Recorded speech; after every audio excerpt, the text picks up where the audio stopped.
What's packing, everybody? It's your boy Guy Chow, first of his name. This is the What's Packing Sports Show, and today we're gonna talk about the 2021 draft, the Packers draft in particular.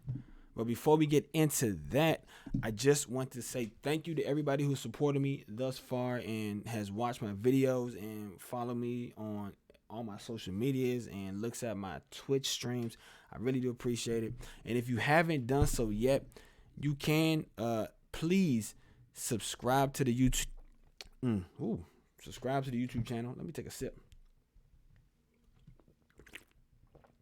Subscribe to the YouTube channel. Hit the notification bell so you can get notified whenever I post new content. And please, if you like this video and any other videos, hit that thumbs up for me. I would greatly appreciate it. Now, on to the topic of today. Last week, for the past 2 weeks, I have gone live on Twitch with my man Jared Bolter, and we looked at some prospects for the first, second, and third round of the draft. And so far, I've been pretty impressed with what I saw out of the cornerback position. That's right, defensive back.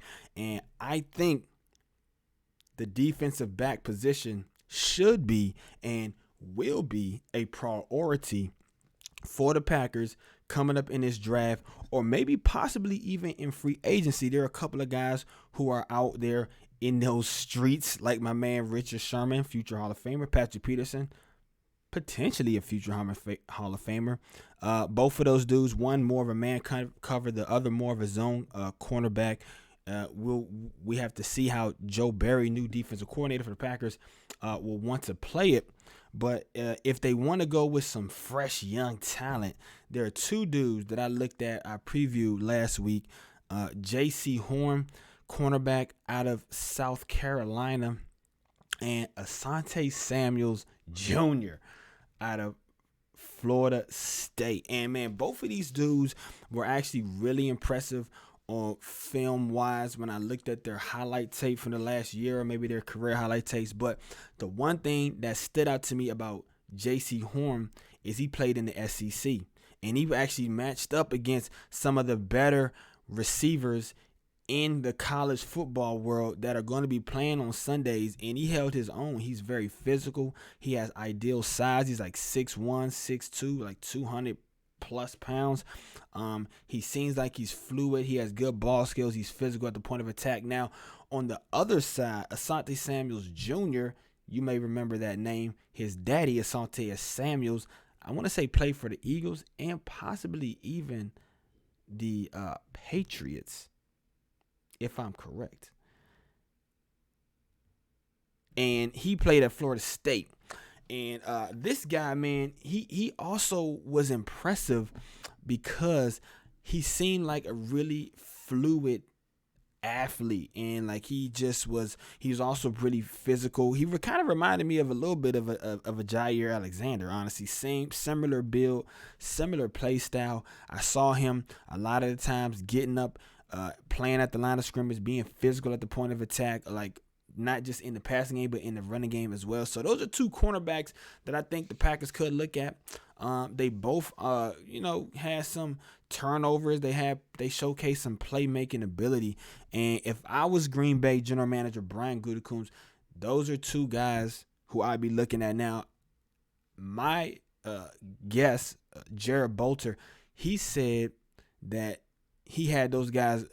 He said Jaycee Horn had like a first round grade on him, and then he said Asante Samuels Jr. maybe had like a late first round, second round grade. So we'll see if they're available when the Packers pick in the 30s come the draft, or maybe they move up. I think honestly, if I'm Green Bay, I might entertain moving up.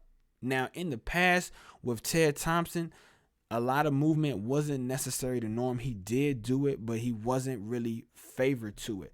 Gutekunst, however, has moved up all over the draft board, especially in the first round in his first two drafts with 2018. 2019, 2020. So he has two drafts, and in both drafts, he's moved up in the earlier rounds to pick players. So if I was Green Bay, that's what I would do. Now, a lot of people say you shouldn't draft for need, but I don't really believe in that philosophy. I think that every team drafts for need, because if you have a deficiency on your team, why wouldn't you fill it? Now, I agree that if you just strictly draft for need, you end up reaching maybe, or you could end up